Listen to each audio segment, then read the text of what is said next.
Hello friends, today I am going to show you transforaminal endoscopic decompression of a L5S1 foraminal stenosis. Our patient is a 48-year-old female who is a farmer by occupation. She complains of right lower limb pain since past 2 years. Pain is only during walking. Her claudication distance at present is 50 meters. Claudication distance is gradually decreasing since past 6 months. She does not have any wrist pains, no paresthesia, and she does not have any relief of her pain by any medication or physiotherapy. Her MRI shows right-sided foraminal stenosis in which the disc can be seen bulging and compressing on the exiting L5 nerve root against the pedicle. There is also a knot of tissue at the tip of SAP which is compressing the exiting nerve root. Also, there is a lateral recess stenosis which in the form of ligamentum flavum is compressing the traversing nerve root. In the axial cuts, in the upper zone we can see there is an extraforaminal disc which is compressing the exiting nerve root. In the middle zone, the disc is bulging and compressing the traversing nerve root. Also, there is a ligamentum flavum hypertrophy on the undersurface of the facets. In the lower zone, we can see the ligamentum flavum which is in the lateral recess compressing the traversing nerve root. Also, there are disc bulge and the osteophytes in the central and paracentral region.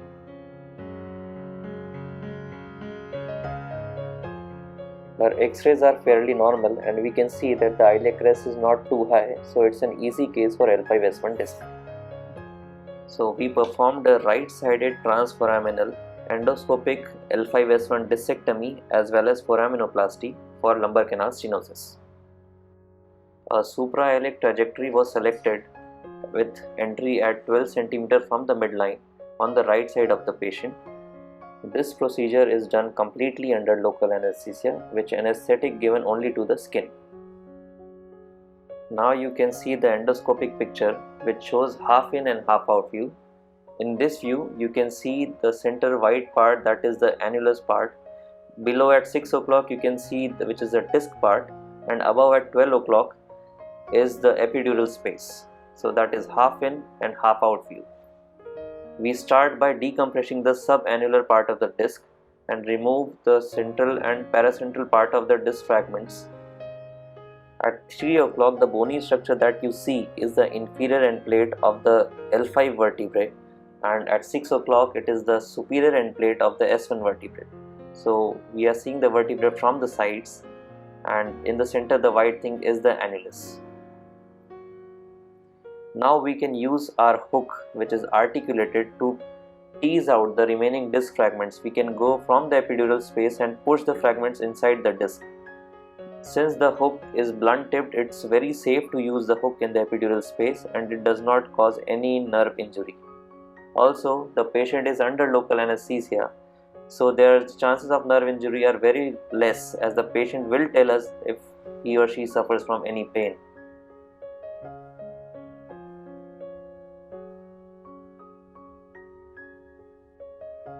A radiofrequency probe can now be used to shrink the tissues in the annulus and the disc. This will help, one, in achieving hemostasis, and secondly, it shrinks the tissue and improves our visualization.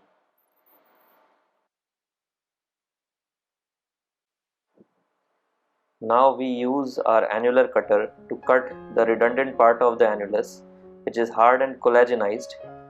This cannot be removed easily by graspers and should be cut to allow adequate decompression.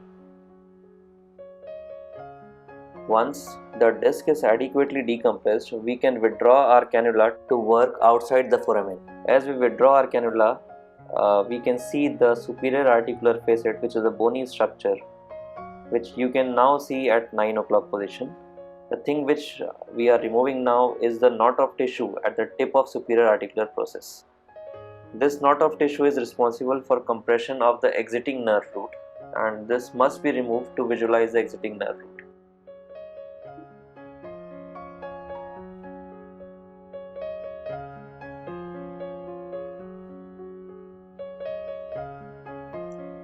Now we can use various mechanical tools to remove the ligamentum flavum or to mobilize the ligamentum flavum from the undersurface of superior articular process.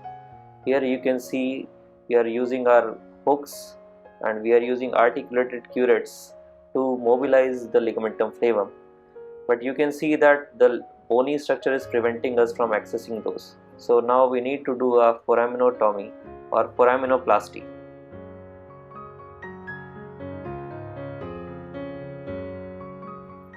We will do our foraminotomy by a regular 3.5 mm burr, which is used on an orthopedic drill. We first withdraw our cannula to visualize the superior articular process and clean it of any soft tissues. We use radio frequency to coagulate any blood vessels and shrink the soft tissue over it.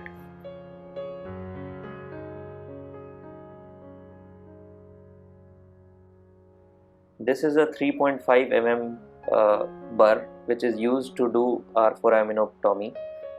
This is very safe to use as it does not have any sharp edges on the tip, and we also have our ligamentum flavum which protects our nerve tissue from this burr.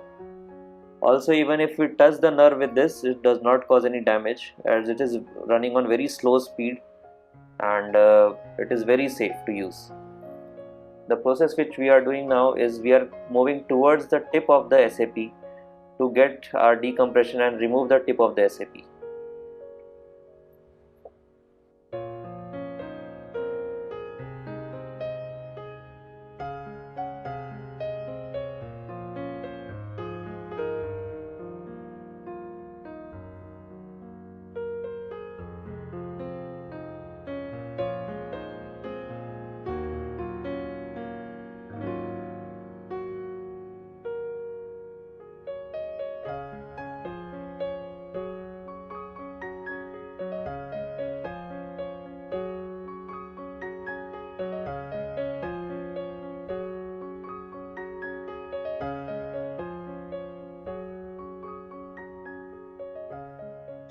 Now we are very close to the tip of SAP, and the next step it will detach the tip of the SAP.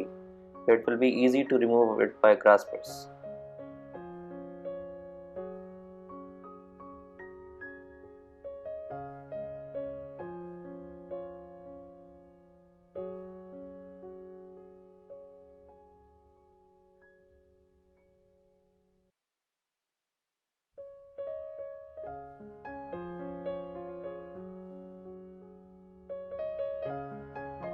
As we complete our foraminotomy, we can see there is a sheet of ligamentum flavum which is covering the traversing nerve root. Now we need to release those ligamentum flavum from the bony structures. As we try to pull it, you can see it is very much adherent and cannot be mobilized easily.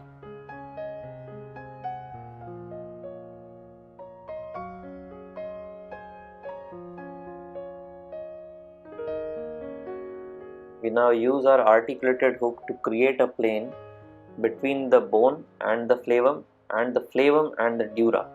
So these two planes has to be created so that the flavum can be easily detached and brought out.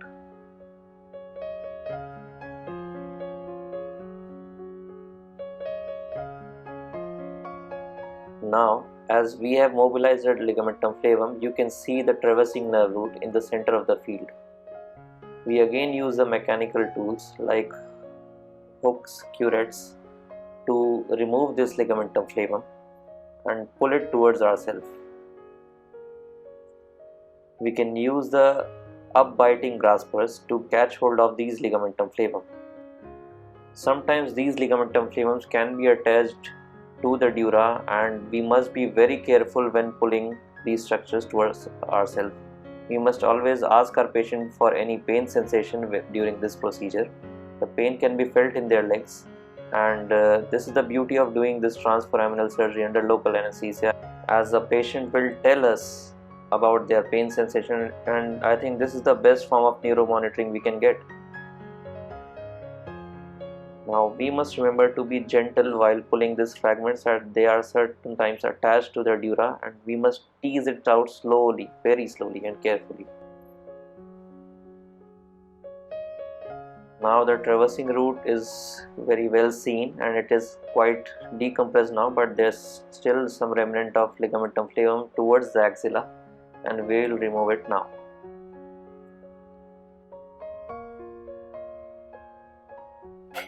The flexible graspers and annular cutters are very useful in these situations where we need to reach the edge of our field.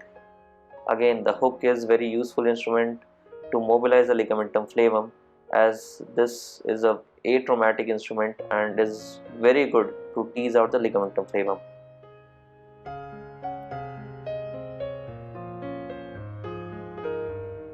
The radiofrequency probe is used to achieve hemostasis. Now you can see a very well decompressed ventral aspect of the dura, which is you can see the traversing nerve root moving freely and there is no disc fragment on the surface.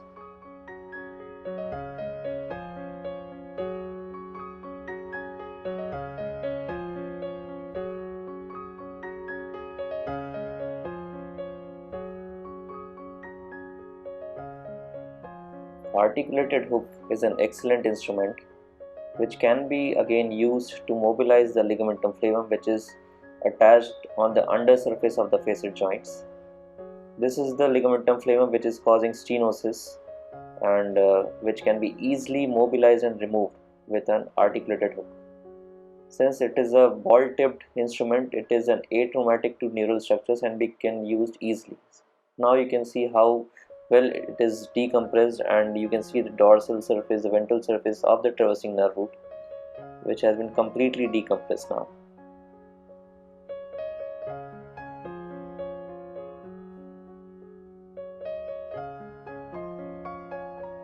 Now the upper zone and the middle zone are completely decompressed. Upper zone means the zone above the inferior end plate of L5. Middle zone is the disc zone.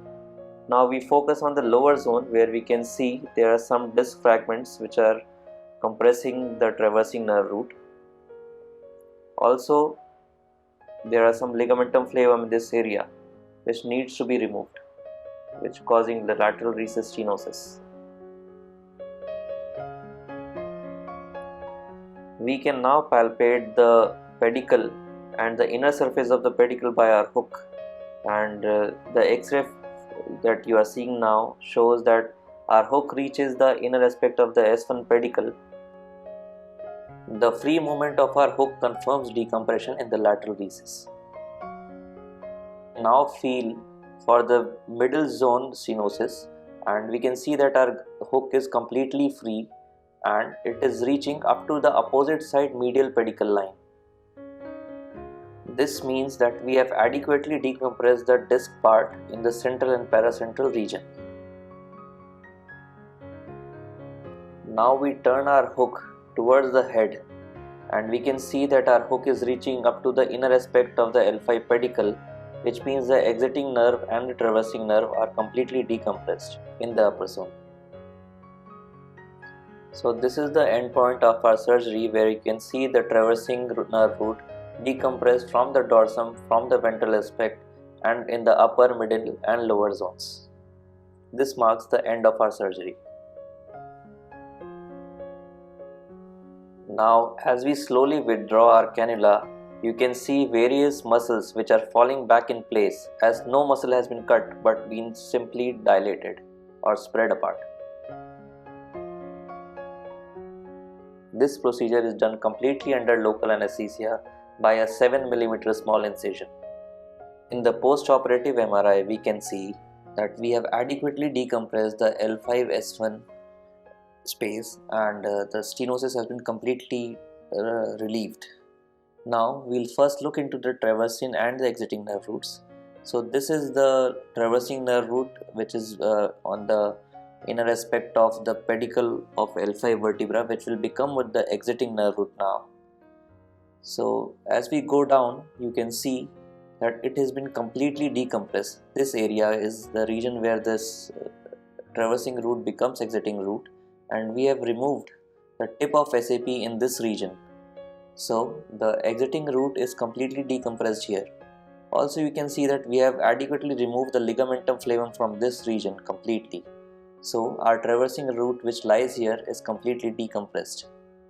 As we come to the disc level, we see that the central and paracentral region has been adequately decompressed, and this is our traversing nerve root has been completely free from any compression. This ligamentum flavum has been adequately removed and a stenosis has been relieved. As we come down to the lateral recess, we can see there is no compression on any of the roots. The central part is also very well decompressed. Thank you for watching, and I'll see you in my next video.